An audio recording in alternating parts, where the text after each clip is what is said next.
Yes. Kaya tinago ko na. So kung si Lizelle bawal mabangga dahil o magbukad, may ano dahil bagong bunot, si Arlene bawal sanggain. Kasi kailangan manatiling 20 pieces yan. Yes, oo.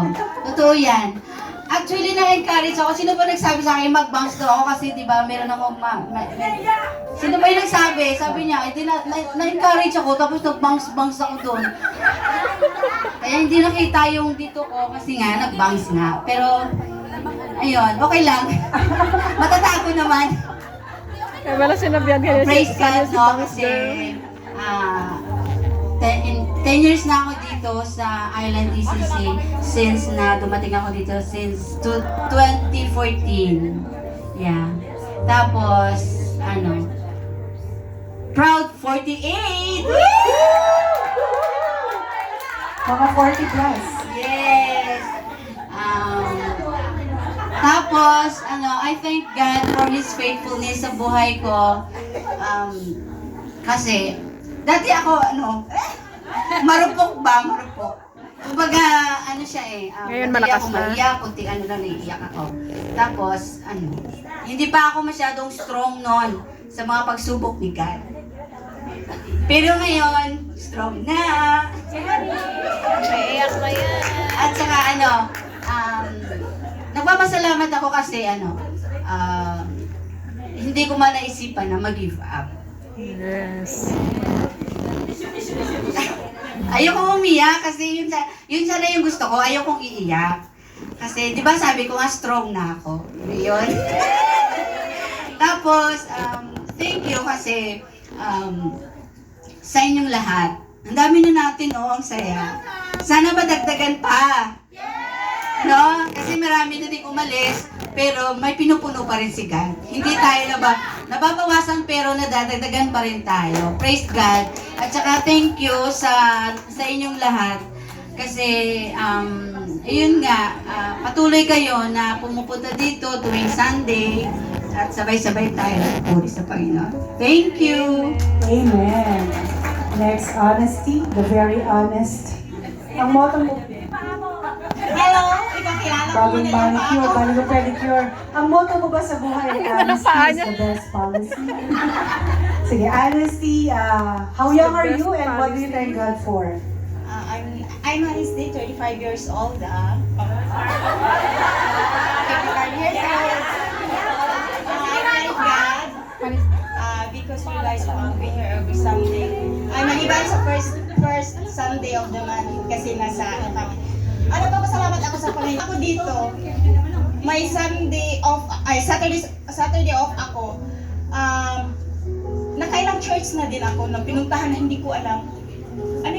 Next to Central. Tapos, pag ako sa Central nakatambay, pag may mag-invite sa akin na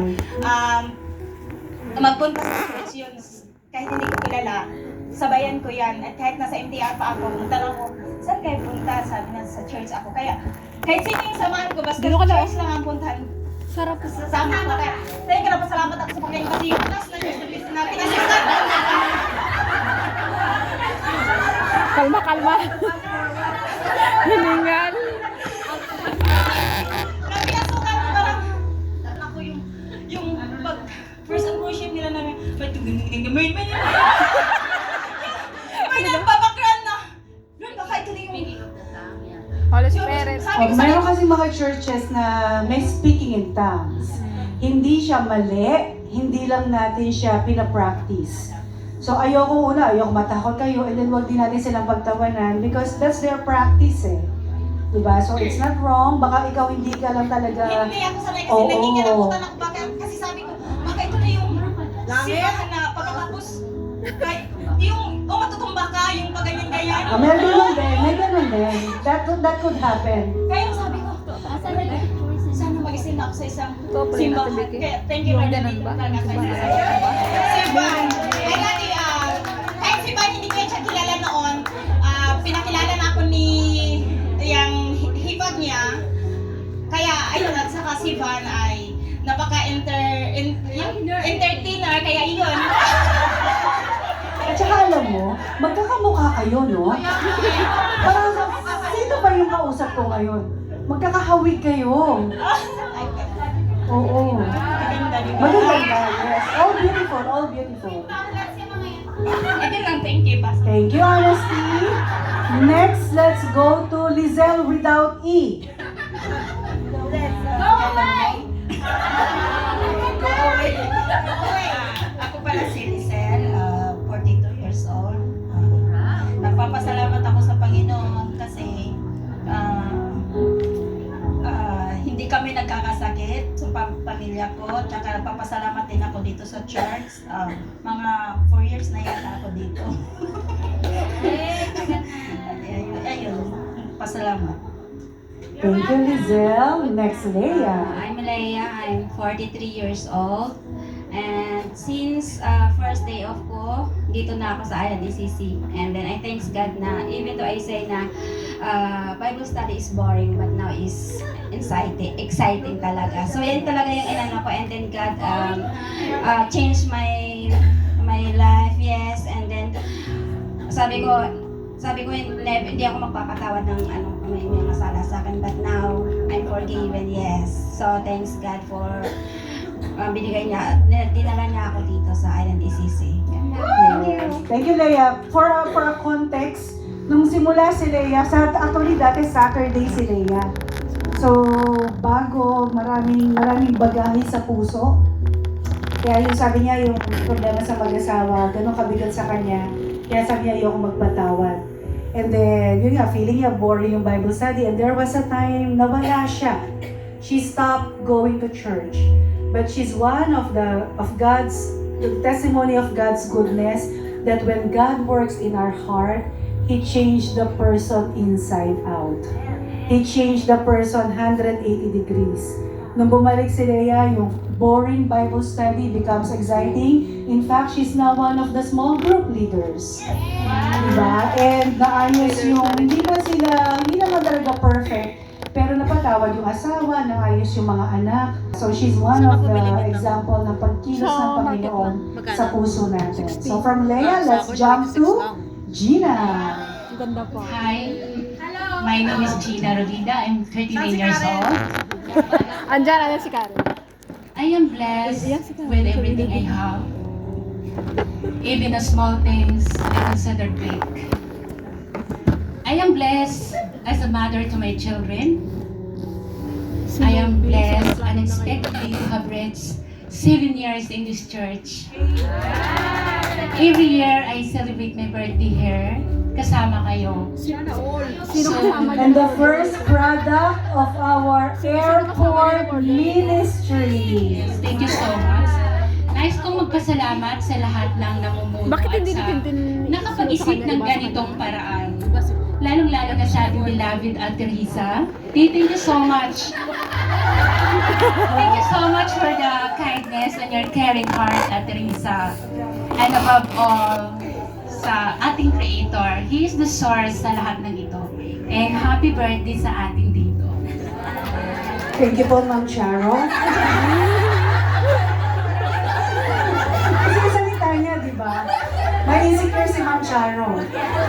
But thank you so much, Gina. And let's go to Hello Angel. everyone, my name is Angel, 28 years old, and then nagpapasalamat ako sa Panginoon. Ay, Mama Catholic, pero nung nakilala ko, yung tipong paging ganyan sa akin ni ng Annalyn, kako, ay hindi, ayoko, Catholic ako eh. Alam mo yun, hindi ko talaga, Pareho kami. try ko. Try. Kasi punta ako ganito, ganyan, parang wala akong mahanap na ano eh, yung parang bahay na, gusto ko yung, ano ba, yung malibang ka, alam mo yung tipong, Sige, pwede mo lang taas yung paa mo. Gusto niya parang bahay lang, yung parang malibang ka. Pwede ka lang taas yung paa niyang ganyan. Ano mo yung tipong na araw-araw ako yung amo ko, laging galit, ganito, ganyan ka ako. Lord, kaya ko pa ba? Kailangan ko ng tao na, ng Annalyn, kung nandiyan. Grabe, thank you talaga sa ng Annalyn. Hindi na niya ako dito. Kako, ang ganda. Talaga, ang ganda talaga yung, kaya ko hindi ko na nakalimutan ko na yung pangalan ni ate. Ni ate, ano? Yun, Ano? Sabihin mo. Ate Daisy. 5, 4, sino ate yan? 3, Ate Grace? Ay, ate talaga, grabe yung pag-Bible Angel, sa akin, Angel. one-on-one. dahan bagong bunot. sabi, gumaganda kasi siya, sabi ni Sir. Wisdom tooth without anesthesia. Buhay pa. Grabe na. Nagpapasalamat talaga ako yung one-on-one Bible namin. Eh, alam mo, hindi mong na-cry talaga ako dahil hindi ko talaga na... Gen Z kung bata mo to. Gen Z ka ba, anak? Ganda!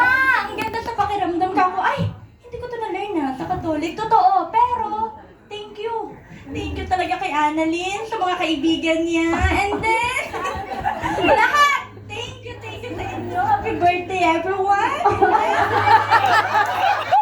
Ang sarap ng mga bata sa kanya. So Angel, we are happy na na-learn mo. Mga bagay na na-learn mo. And we're happy that you are here. Grabe, Annalyn, bago din sa amin eh. Pero yun na rin yung nadala mo, no? So thank you, Annalyn, for being the source, the blessing para masama sila dito. So from Angel, from Gen Z, we'll go to a boomer. Hindi, Gen X yan, no? Pareho kami. Jov. Hi, I'm Jovi. I'm 55 years old. Yes! Boomer. Boomer nga. Thank you, Lord, dahil Ikaw ano ka? Ilang taon ka na nga? Ilang taon ka? at saka thank you, Lord, Nabilong ka pa sa millennial. walang Nabilong sakit. ka. Millennial ka. Taon. Yun lang. Thank you, Lord. Thank you, Jov. Paliwanag mo kung bakit walang anesthesia. Okay, from Wala Jov, sa let's budget. go to Lizelle. Pagpasensyahan nyo na, ha? May Aga mulat. wisdom to ang binunot kahapon dyan. I am Lizelle.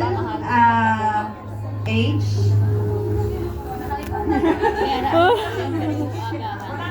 Walang anesthesia kasi kahapon. Age to follow. Age, nag-start kasi ang edad ko ng 30. Reality is 41. Actually, I'm very grateful and I'm very thankful to God kasi at Ganda a naman young ang age, ganda naman ang actually, lips mo. I am raised and born Red, sa red. Catholic. Pero at a young age kasi, high school pa lang ako, naging born again Christian ako. Until na nag-start ako nag-abroad.